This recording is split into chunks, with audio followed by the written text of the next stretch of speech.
For today's review, we are looking at the Transformer Studio Series Voyager class Soundwave from the Bumblebee movie, and before I talk about the accessories and the figure, let's take a quick look at the packaging that he comes in, and of course it is the same style Voyager class box that we see with the Studio Series line, and for the front side here, you do have the window where you can see the figure when it was once inside the packaging. You have a CGI render of Soundwave from the movie. Pretty cool. This is number 83 in the Studio Series line, and up in the corner right here, you do have the Bumblebee movie logo, as well as the top of the box. And for this side of the box, you have another CGI render of Soundwave with the Transformer Authentic logo down here. And on this side of the box, this is what I like to call the indicator, because if you do keep the packaging for these figures, or you're an inbox collector and you store these on some sort of shelf, like a book, this side is pretty good for an indication, because not only is there a number of which figure this is in the line, you also have a image of the character so you know which ones you have and which ones you don't have. So pretty cool. And on the back side of the box, you do have a render of Soundwave in his robot mode as well as his vehicle mode, and it does require 29 steps to transform him from robot mode to vehicle mode. And of course, you do get the backdrop that is included with Studio Series figures. So here is the backdrop, and it is the same backdrop that came with Shockwave. Well, in this case, because this figure is older, because this came out in 2022, he's the one that came with this backdrop first, and then they reused it for Shockwave. So there it is. And that's what he looks like with the backdrop. And of course, I don't think many of us use these backdrops because they do take up a lot of room. And that is the packaging and the little background thing that is included. Now let's talk about the accessories that are included with this figure. So as you can see, he comes with two accessories. He has his shoulder cannons, which are removable. As you can see, I have it on the figure because this is part of his design, right? This is what G1 Soundwave always looked like. He always had the shoulder cannon thing on his right shoulder. So, you know, this is pretty cool that he has this. It is decoed in this sort of blue color that matches the rest of his body, which I do like. And there is a little bit of a red design right here. And as you can see, this is how you put this on the figure. There is this little port back here where you can slot this into, and there is articulation for his little shoulder cannon as well. That's all it can do. It can't really rotate. And for the front side here, you do have the little details to look like it's a machine gun. It kind of looks like a machine gun, but I don't think it is. So yeah, there's the shoulder cannon that he has. And of course, he also comes with his gun that we saw in the movie, because he was holding a gun. Now, the paint here is not the best. As you can see, it's very glossy and plasticky looking. I would have preferred if they used more of like the same sort of gunmetal gray paint style like we saw with Shockwave here, right, for his weapon. So if they were to use that, it wouldn't look as glossy and plasticky as this. But you know, the overall sculpting and all that design here to, you know, show the intricacies of this gun is present, so I do like that. And for some reason, his handle here for where he holds the gun is blue. So there is this whole thing, and that is the gun accessory. And that is pretty much everything that comes with this figure. And for additional things that you can add to this figure, this is where I'm going to talk about this. So with Soundwave, he does have his companions that help him, right? If you remember that scene in the movie, he did summon Ravage. So they did make a core class Ravage figure for this movie, which was pretty cool. So this is a character that you can have with Soundwave, and if you do turn him into his alt mode, you can actually store this figure inside his chest compartment. Now, another one that they made was Rumble. And Rumble is in his alt mode. So I do want to show what this looks like inside the chest right now. And for Ravage, he did come with this other accessory. And if you know anything about Soundwave, there are times where he's depicted where he has his shoulder cannons with this thing mounted on the front side. So this is something that you can port right there onto a shoulder cannon. I'll show that later. But it's something that you don't have to have on him. It's just an option. So there is that. And now, for the base figure itself, This figure did not come with any core class figures. It was literally just a figure by itself. So you have all this hollow space inside. You can take Rumble here, for example, and put him inside. Now, for my copy, I don't know what it is. Maybe it's just a quality control issue, or maybe this is just how it's molded. But if you put it in this way, it will go in better. But if you flip it to this way, it does not go in the right way. And also, the door doesn't close. So I'm just going to slide this in like this, right? And close the lid. And there you go. Now he has Rumble inside, and it doesn't look as hollow. And also, you can see a little bit of some sort of design inside his torso. So it looks like there's moving parts or something, right? That is something cool that you can do. And that is pretty much the additional things that you can add to the Soundwave figure. And now let's talk about the aesthetics of this figure. So when it comes to the overall sculpting and design here, it's pretty good. I think they did a pretty good job bringing this design into action figure form. Now, of course, compared to Shockwave, he's more minimalistic when it comes to his design here. Like, there's not a lot of, like, crazy, intricate-looking parts for his joints. As you can see, everything is more simplistic, which is interesting because, you know, with Shockwave, there were all these, like, little design elements that they added to him to make all these parts just stand out. But for Soundwave here, it's very much the blockiness that has most of the designs. So let's start with his head sculpt.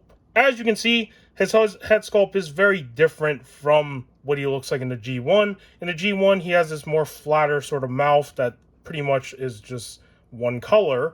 But here, they added some designs to it to give us some sort of differences. And I do like the head sculpt for having those elements. It would have been cool if there was light piping because, you know, ever since they started to, you know, remove that gimmick, it's kind of, you know, bad that they don't have that with every single Transformer figure these days.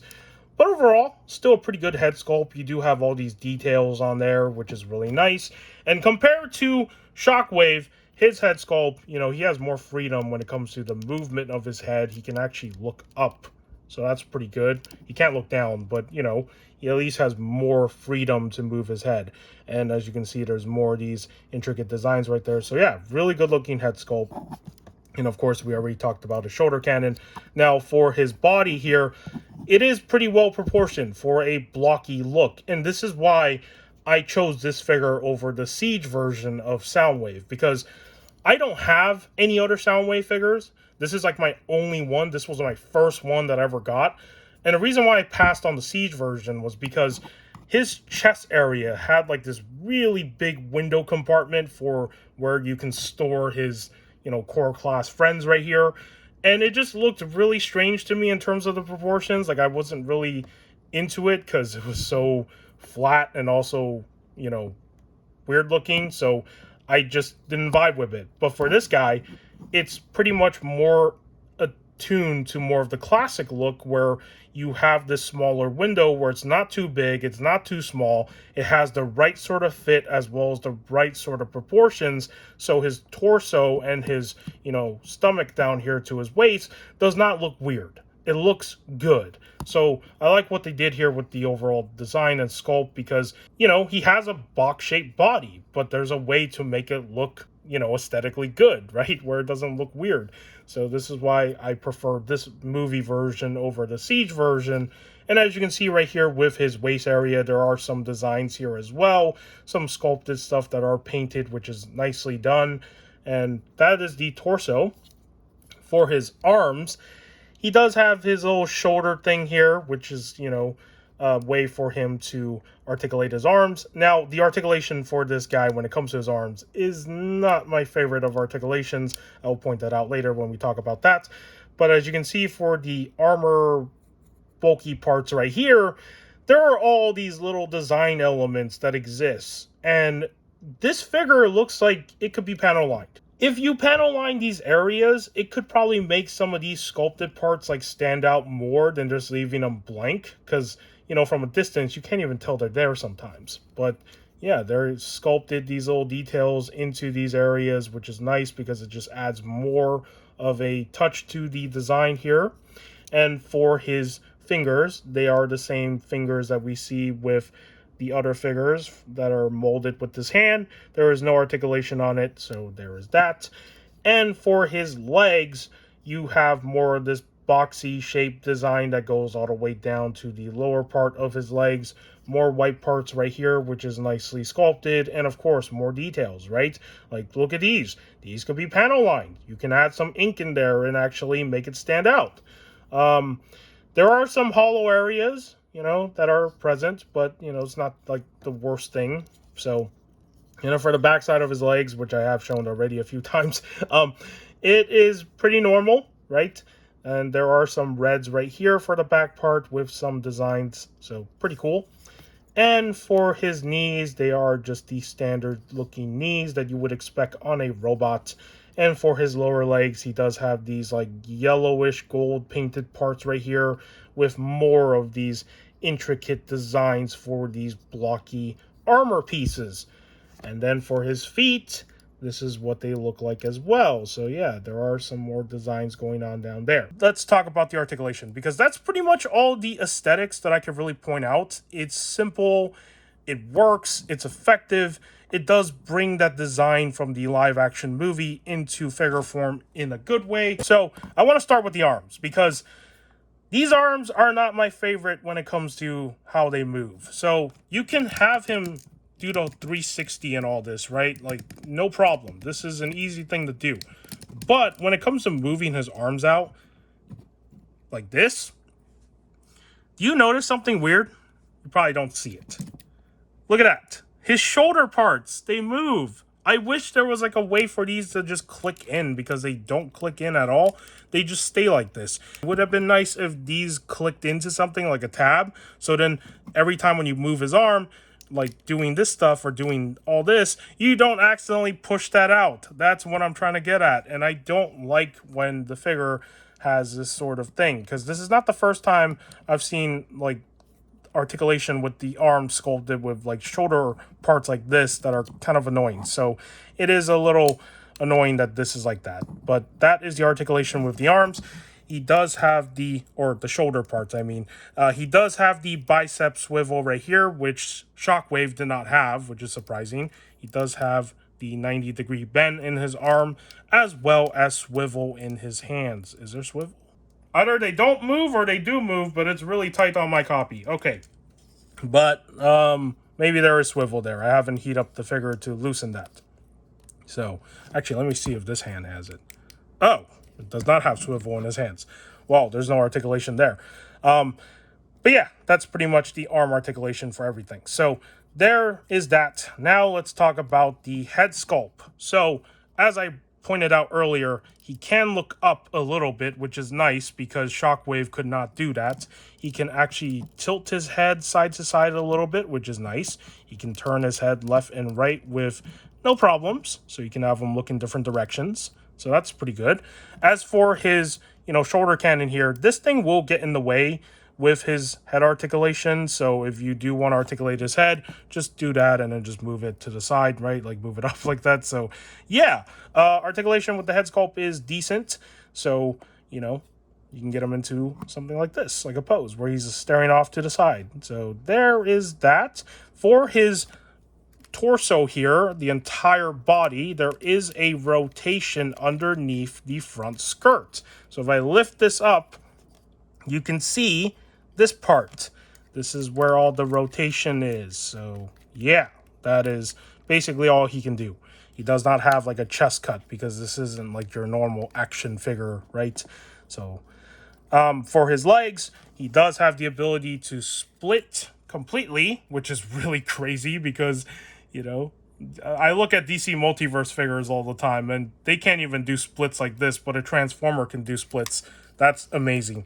Now, for kicking outward, though, this is where the skirt armor here for the waist part is going to be a problem, because, if you want him to kick out even more, you're going to have to lift that up. And it does look really weird when you do that, right? So that's why this is down the whole time. It's not supposed to kick out. Oh, actually, if you space it out like this, there we go. It can actually kick out. So, me being an idiot right there. But there you go. You can actually kick it out. But, if you're trying to go for a straightforward kick, yeah, you might have to lift like this. So, okay.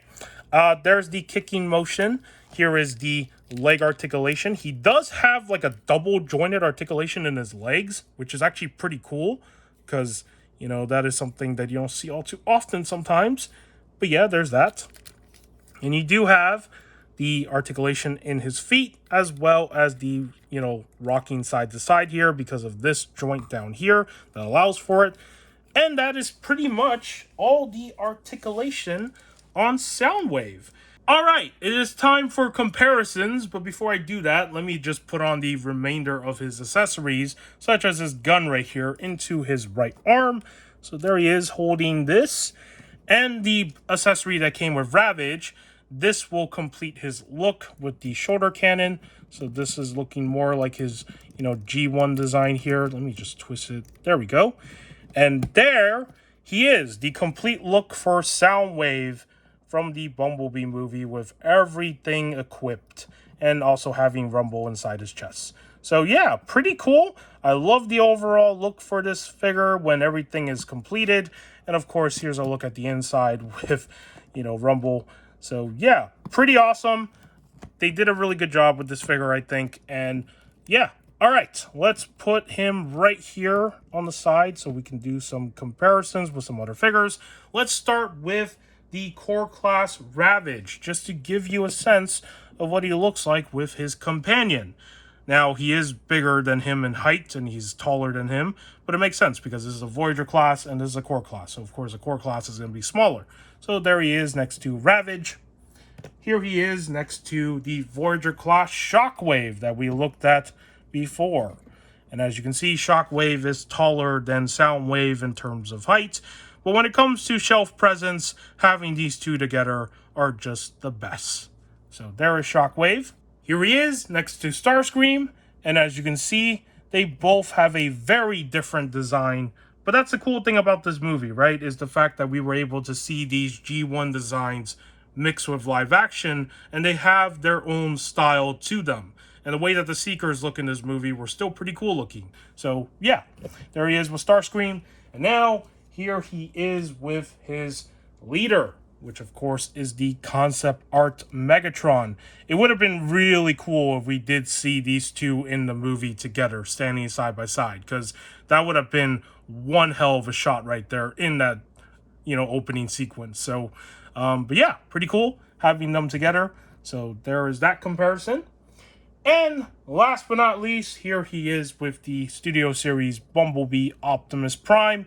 So if you want to recreate, you know, that moment where he summons Ravage against Optimus Prime, you can do exactly that. So there it is, all the comparisons in robot mode. And now it's time for the final part of this review, which of course is to show what he looks like in his vehicle mode. And of course, I'm going to show how to transform this figure into his vehicle mode. So let's do exactly that. So the first step here is to remove all his accessories that are on him. So take his gun off, take his shoulder cannon off as well. Take all that off, and then of course remove this thing because you don't need this in his vehicle mode. And put this to the side. Actually, before we put this to the side, put this in like this because this will show a different peg right here that will go into his arms later. And for the inside here, take Rumble out as well, just because it might get in the way of transformation. So take this little guy out of his chest. And now that you have all that removed, what you're going to do is start with his arms. So his hands here, there is a part down here that you can pull. So pull this off, right? Push his hand inside. Do this. Do the same on this side. So take that out, push this in, there you go, and now his hands are pretty much stored inside. So the next thing that you will do is you're going to lift these shoulder armor pieces up on both sides, and you do want to be careful because they pop off really easily for some reason. Maybe it's just my copy. So what you're going to do is you're going to rotate this upward. You're going to lift the arms. I did not mean to hit the camera.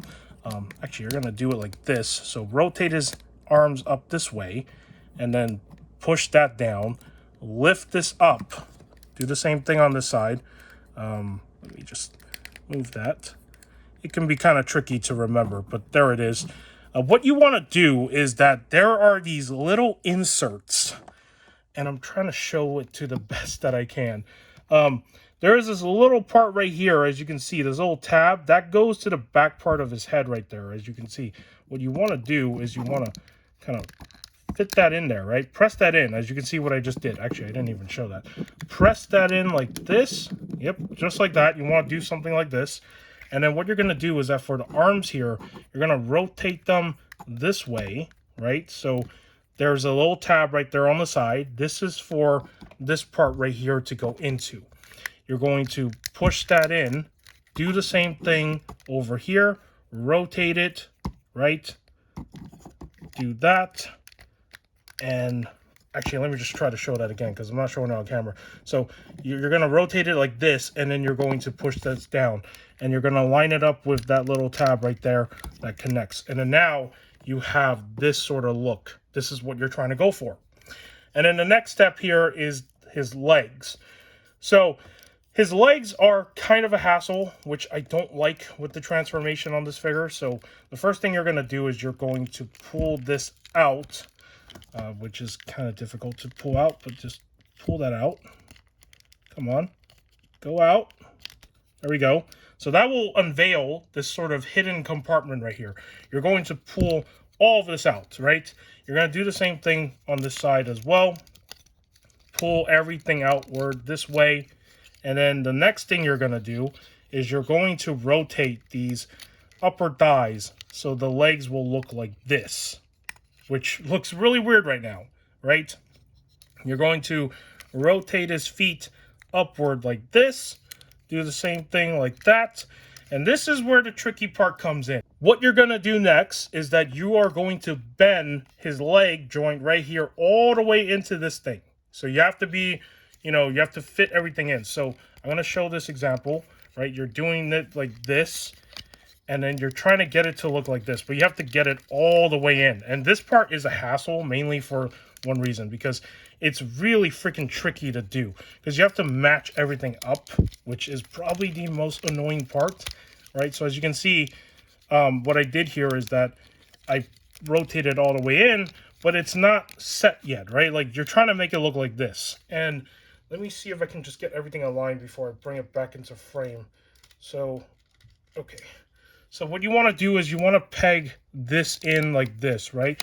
But you want to also rotate his legs down a little bit in this sort of angle, because you have to match everything and line it up. So let's start with this, connect that together, and then push all that in. And then now what you do with the feet, you see this little tab? This has to line up with this tab right here on his arm. And this is the part I don't like, because if it doesn't line up, you have to redo that leg area again, because it's very annoying. So it also pops off really easily as well. And I'm trying to push everything in. You have to push it all the way in. There we go. You have to push it like that, and then do this. So now it connects, right? Now that's connected. This is connected. Do the same with this side with the feet. Lift that down, right? Hopefully it's working. Come on. This is always a hassle. This is always a hassle every single time. Okay. This is not great here. There we go. There we go. That should go in. Come on. Come on. Please. Okay. There we go. So everything is in now. Now you have to just kind of press everything in. So I'm going to try to like do this. This final part right here is annoying. Okay. This is supposed to connect like all the way in. I don't know how I did this yesterday, because I was testing the transformation yesterday and then everything was working. Okay. There we go. Okay. Everything is lined up now. All right. So that is that. Now what you're going to do is you're going to take this back part right here of his body. You're going to rotate this. You're going to lift this up all the way. And you're going to flip this around. And that will line up down here. And this part right here, there's a little tab right there that connects here. So what you're going to do is you're going to just press everything in. Press that in. And there you go. That is going to be the top part of the ship. what you're going to do with his knees right here is you're going to push these out. And there you go. You are done with his transformation. If I even showed any of that, great. I do apologize if I didn't show the steps correctly because I was so busy looking at the figure and I wasn't even looking at the camera. So I hope I recorded most of it and gave you a sense of how to transform this guy from robot mode to vehicle mode. I do apologize again because this is my second time doing a review for a Transformer figure, so I hope to improve as I keep going. Now, this is his vehicle mode, as you can see right here. It is a very strange looking vehicle mode, right? Is it supposed to be an alien ship? I think that's what it's supposed to be, but it doesn't even look like an alien ship. You know what else is funny about this alt mode? It's like a shell former. So all this stuff is like a shell, right? It covers the top part here of the ship, but when you flip it around, look at how funky that looks. It looks really funny. Like, imagine this thing flying in the sky, and you see his head, you see his torso, you see his arms and his legs folded in like this. It is the most hilarious looking thing from the bottom side. But, again, we did not see him transform in the movie, so with whatever this is from, like a concept art of his, like, alt mode or something, they had to make do with what they had to make do, you know? It's like they did their best here with his alt mode, so I can't be too harsh here, but it's just so funny looking from the bottom side. So yeah, there is his vehicle mode, and of course, with his shoulder cannon here, what you can do is you can put it on the side right here with this little slot if you want to, and then that just allows him to have his shoulder cannon as a gun thing, but it's kind of weird because it's only on one side of it. You can swap it. You can have it this side or this side, whichever way you want. But yeah, that is pretty much his vehicle mode. And for vehicle comparisons, here he is next to the Armada Prime. As you can see, he is longer in length and bigger than him, right, in terms of the size of the vehicle. So there's that. And then for the other vehicle comparison, here he is next to the Smash Changer Optimus Prime. So yeah, that's pretty much what he looks like next to two vehicles right there. And that is pretty much going to be it with today's review of the Soundwave from the Bumblebee movie. And if you did enjoy today's review, do give this video a like. If you want to subscribe to the channel for more action figure content or whatever else I do on here, it would be much appreciated. And with that said, take care, and I will see you in the next video.